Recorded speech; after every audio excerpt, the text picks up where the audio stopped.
I was the most feared top female assassin across the land. Always dancing on the edge of life and death. Ruthlessness was my middle name. But now, to save my brother, I charged into this raging inferno without hesitation. The flames greedily licked at my skin, waves of excruciating pain washing over me. My consciousness slowly faded into darkness. When I woke up, I found myself in a small, dim room. The air smelled stale and rotten, stinging my nose. My head throbbed as if hit by a sledgehammer. Amid the pain, a flood of unfamiliar memories rushed into my mind. I had been reborn as a timid, bullied high school girl in the countryside. Wushuang. The sun is already up. Still sleeping. Get to school, or do you want to be scolded again? An impatient woman's voice shouted from outside the door. Fighting the intense headache, I slowly got up and looked into the broken mirror. The girl in the reflection was thin and young, her eyes full of fear and insecurity. Seeing this, I couldn't help but smile bitterly. Fate sure had a twisted sense of humor. I, who once held power over life and death, had been reduced to this. I packed my things and left the house. Along the way, whispers from the neighbors felt like needles in my ears. That Ye girl looks so useless. I wonder if she'll ever amount to anything. Yeah, always so timid, no spirit at all. I stayed calm, ignoring them, but inside I sneered. Better not mess with me, or you'll regret it. As soon as I stepped into the schoolyard, hostile stares shot my way like arrows. Well, if it isn't Ye Wushuang. Didn't get enough of a beating yesterday. Back for more. A girl with bleached hair and heavy makeup, along with her lackeys, blocked my path like a pack of wolves. Calmly, I uttered 2 words, move aside. The blonde girl seemed surprised by my coolness. After a moment of shock, she burst into shrill laughter. Listen to her. Girls. She actually told me to move. How dare she talk to me like that? She reached out to shove me. A cold glint flashed in my eyes. Just before her hand touched me, I moved like lightning, grabbing her wrist and twisting it sharply. Ah, she screamed in pain, dropping to her knees with a thud. Her followers stood frozen, shocked that the always timid me had fought back. I warn you, don't mess with me again. Or else. This is what happens, I said coldly, scanning the group before releasing her wrist. The blonde girl scrambled away in fear, her lackeys following in a panic. Everyone around stared at me as if I were a monster, their eyes wide with disbelief. Humph, this is just the beginning. Those who dare bully me will pay. I entered the classroom just as the bell rang. As I sat down, Mr. Chen, the homeroom teacher, walked in with a dark expression. Seeing me, he frowned in disgust and yelled, Ye Wushuang, you're late again. Go stand outside. I looked up at him but didn't move. His face turned furious. What? You dare disobey me? Do you even respect me as your teacher? Mr. Chen. Just now in the hallway, Wang Chang and Li Hua were fighting.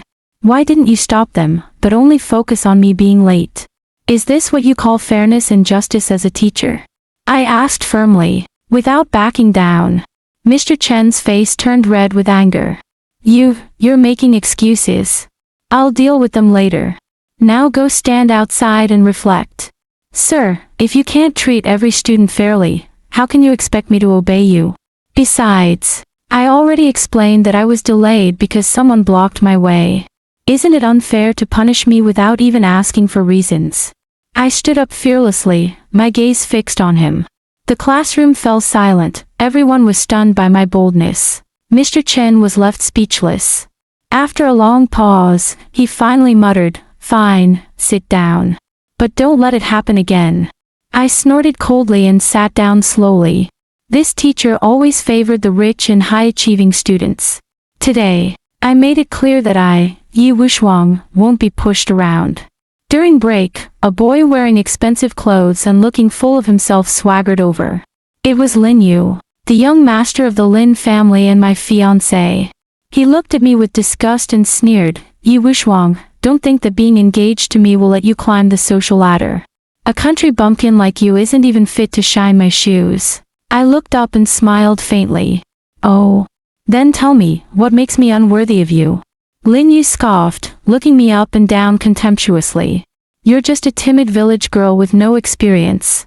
Compared to the elegant young ladies around me, you're like dirt under their feet. If you look down on me so much, let's call off the engagement. But are you sure those elegant young ladies actually respect you? I stood up, my gaze sharp as a knife. Lin Yu seemed uneasy under my stare but stubbornly insisted, stop causing trouble. There's no way I'm marrying you. Fine, let's end it. But you should understand, it's not me who's beneath you, I said disdainfully. Surprised by my directness, Lin Yu paused, then laughed mockingly. Alright, it's your choice. Don't come crying to me later. He turned and walked away. I don't care about someone this shallow. He'll regret his words someday. After school, as I stepped out of the gate, a black luxury car pulled over. Several big men in black suits got out and blocked my path. The leader said emotionlessly, Ye Wushuang. Our boss wants to see you. Frowning, I asked coldly, who is your boss? What does he want? The man didn't answer, just gestured for me to get in the car. Seems like someone's getting impatient, I thought. I got in and was taken to a luxurious villa. In the hall, a middle-aged man sat on a sofa, legs crossed, looking at me arrogantly. So you're Ye Wushuang. If you know what's good for you, stay away from Lin Yu. Don't aim above your station. Our Lin family is out of your league. So it was the Lin family trying to pressure me. I smiled coldly and retorted fearlessly, my matters with Lin Yu are none of your business. Besides, I've already decided to break off the engagement. Save your breath. The man's face darkened. Don't think it's that easy. Our Lin family isn't to be trifled with. If you don't cooperate, you'll face the consequences. Consequences? I'd like to see what the Lin family can do to me. I, Ye Wushuang, wasn't raised to be intimidated, I said firmly, staring back without flinching. The man was momentarily stunned by my confidence. After a pause, he waved his hand angrily. Get out. Don't think we're done with you. I snorted and left. You're not qualified to threaten me. By the time I left the Lin villa, night had fallen. I walked home alone, the streets quiet except for the echo of my footsteps. Suddenly, I sensed someone following me. I quickened my pace without making it obvious. When I reached a secluded alley, I stopped abruptly and turned around, my sharp gaze piercing the darkness. A man stepped out of the shadows. He was tall and commanding, with an air of natural nobility.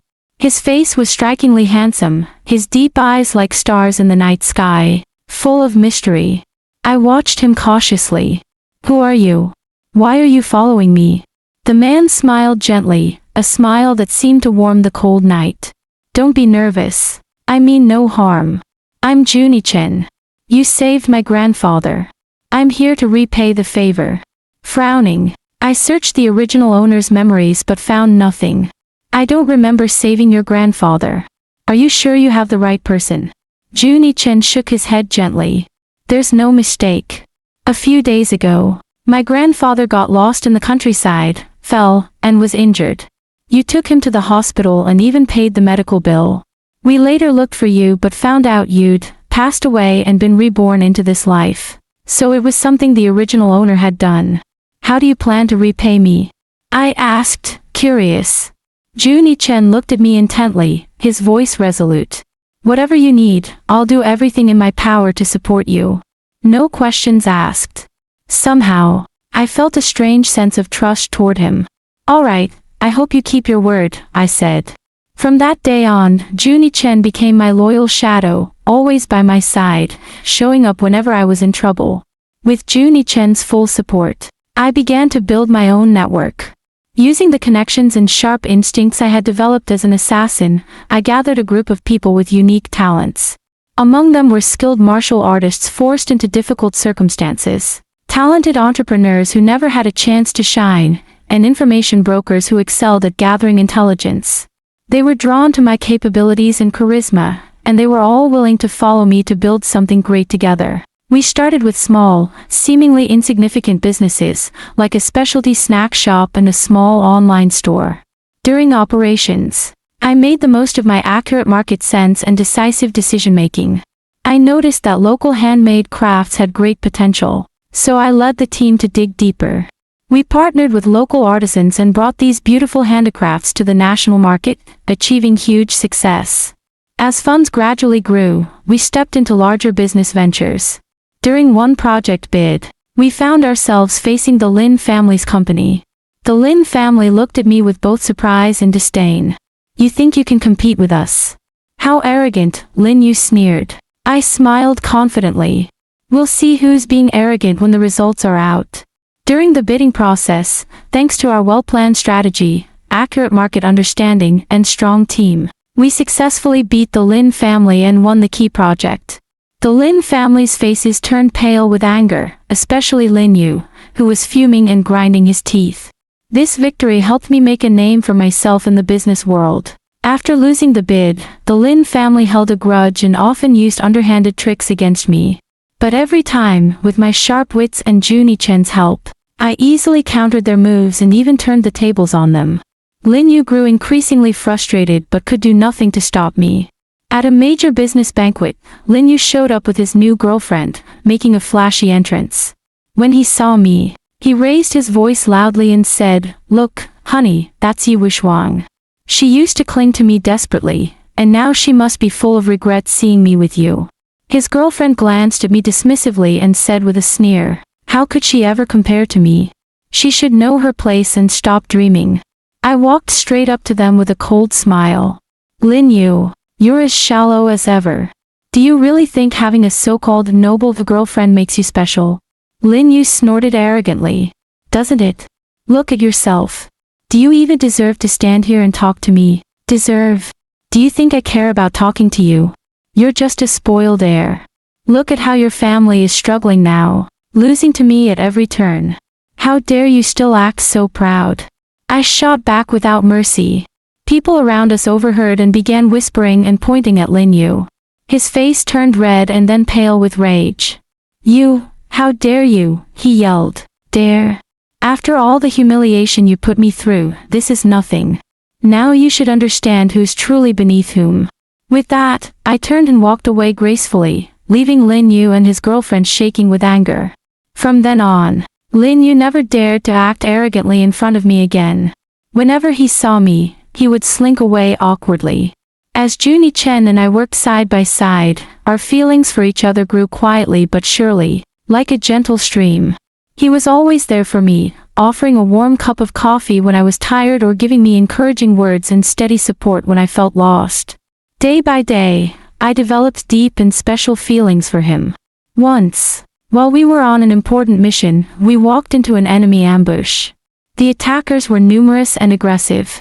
At the critical moment, Jun Yichen stepped in front of me without hesitation, taking a deadly blow meant for me. As he fell, his clothes stained with blood, my heart clenched in pain. "Jun Yichen, are you okay? Hang in there." I cried out desperately, tears blurring my vision. "Don't worry. I'm fine. As long as you're safe," he said weakly, still managing a reassuring smile. In that moment, I realized how irreplaceable he had become in my heart. Under my careful watch, Jun Yichen slowly recovered. "You fool. Why did you take that hit for me? Do you know how close I came to losing you?" I said, my eyes filled with worry and scolding. Jun Yichen gently held my hand and looked at me tenderly. "Because I couldn't let you get hurt. Your safety means more to me than my own life." Hearing his words, tears streamed down my face. We held each other tightly, as if the world had faded away, leaving only the sound of our heartbeats. In that moment, we both knew our feelings were solid and unshakable. As my reputation in the business world grew, mysterious clues about my past began to surface. By chance, while sorting through old family belongings, I found a worn-out diary. The pages were yellowed, and the writing was faded but still readable. From it, I learned that my birth parents were not ordinary villagers, they were once the leaders of a vast business empire. When I was very young, our family suffered a sudden, terrible disaster. A mysterious group, seeking our family's business secrets and wealth, launched a brutal attack. To protect me, my parents secretly sent me to the countryside, changed our names, and cut off all contact. The people who harmed my parents were now powerful figures in the business world. Learning this truth ignited a burning desire for revenge in my heart. Jun Yichen. I will avenge my parents. Those who hurt them will pay with their blood, I said, clenching my fists, my eyes shining with determination and anger. Jun Yichen held me gently but firmly. I'll always be by your side. No matter how difficult it gets. We'll face it together and bring justice for your parents. With Jun Yichen's support and encouragement, I embarked on a difficult journey to uncover the truth about my past. Each clue was like a key, slowly unlocking the door to my history, bringing me closer to the truth. To fully uncover the mystery of my past and avenge my parents, Jun Yichen and I began investigating the events from years ago. We traveled everywhere, gathering clues and meeting people connected to my family. However, the process was full of dangers, and every step was risky. The forces that had harmed my family noticed our actions and began frantically trying to stop us. They sent waves of assassins to silence us and force us to give up. Each time, we narrowly escaped thanks to our skills and seamless teamwork. But our enemies grew more desperate and cruel. During our investigation, we finally found a key witness from the past. But just before we could meet them, the witness suddenly disappeared. We searched everywhere but found nothing. Later, we learned the witness had been captured and killed by our enemies, who left clues behind to taunt us. Faced with their arrogance, my anger burned even brighter. Jun Yichen, the more they try to stop us, the more determined I am. I will expose their crimes and make them pay, I said through gritted teeth. Jun Yichen held my hand firmly, his eyes steady. You're right. We can't back down. No matter what they do, we'll keep going. Despite the overwhelming challenges and constant dangers, we refused to be intimidated. On the contrary, it only strengthened our resolve to uncover the truth and avenge my parents. We knew the road ahead was filled with thorns, but we faced it fearlessly, because we had each other. Though our enemies constantly threw obstacles in our path, Jun Yichen and I never gave up. Like two keen hounds, we pursued every tiny clue. After countless setbacks and dangers, the scattered pieces of the puzzle slowly began to come together. We discovered that the tragedy that struck my family was actually the result of a conspiracy orchestrated by several powerful business tycoons. They had coveted a core technology my family possessed, one so advanced it could reshape the entire industry. To seize it, they resorted to any means necessary, framing my parents and tearing our family apart. Following this trail, we found individuals who had been forced to conceal the truth back then. With Jun Yichen's extensive connections and my persuasion, they finally found the courage to step forward and provide evidence. These pieces of evidence were like crucial fragments of a puzzle, slowly revealing the full picture of what had happened. We also learned that these tycoons had deep ties with political circles and the underworld to cover up their crimes. They used these connections to dominate the business world and crush anyone in their way. But now, I was no longer afraid. Jun Yichen, the truth is within reach. They will pay for what they did, I said, my eyes shining with determination. Jun Yichen nodded, his gaze just as resolute. Yes. Their days of freedom are numbered. With solid evidence in hand, we began carefully planning our counterattack. We knew our enemies were powerful, so we had to be precise and strike decisively. First, we used the media to anonymously release some of the evidence, sparking widespread public attention. The outcry was instant. Accusations against the business tycoons flooded in. Their company stocks plummeted, and business partners grew anxious, demanding explanations. At the same time, I leveraged my business connections to rally righteous entrepreneurs and launched a full-scale siege on our enemies' commercial operations. We cut off their funding, snatched key projects, and kept them scrambling on the business battlefield. Jun Yichen used his family's influence to push government authorities into launching a formal investigation. Officials who had colluded with the tycoons began to panic, each concerned only with saving themselves. We even reached out to friends in the underworld to keep the enemy's hired killers and thugs at bay, preventing them from interfering. Everything proceeded smoothly. Our enemies were gradually trapped in a net of our making. Finally, the day of reckoning arrived. On a carefully chosen date, we compiled all the evidence and submitted it to the authorities. At the same time, we held a major press conference, inviting top media outlets and business elites. At the conference, I stood on stage and exposed the tycoons' vile crimes. The audience was in an uproar. Everyone was shocked and outraged. These people, for their own greed, resorted to any means to harm the innocent. They must face justice, I declared firmly. The tycoons tried to deny everything, but their excuses were weak in the face of ironclad evidence. The authorities moved quickly, launching full investigations and making arrests. Their business empires crumbled almost overnight, their former glory turning to dust. Through this battle, I not only avenged my parents but also solidified my reputation. The business world looked at me with new respect and admiration. Jun Yichen and I embraced tightly, celebrating our hard-won victory. After succeeding in my revenge, I began restoring my family's honor with Jun Yichen by my side. Using our wisdom, resources, and the connections and wealth we had built, the family business empire was rapidly rebuilt, even more prosperous than before. Standing at the top floor of our new skyscraper, I looked out at the bustling city, filled with emotion. All of this is the result of our efforts. My parents can finally rest in peace, I said to Jun Yichen beside me. He smiled, his eyes full of love. Yes, we did it. It was a difficult journey, but every bit of it was worth it. As we restored the family's glory, our love for each other grew even deeper. We held a grand and romantic wedding, inviting close friends and family to witness our happiness. From that day on, Jun Yichen and I walked through life hand in hand. Together, we managed the family business and engaged in philanthropy to give back to society. Our story became a legend in the business world, inspiring countless others. And after all the trials and hardships, we had finally found our everlasting happiness.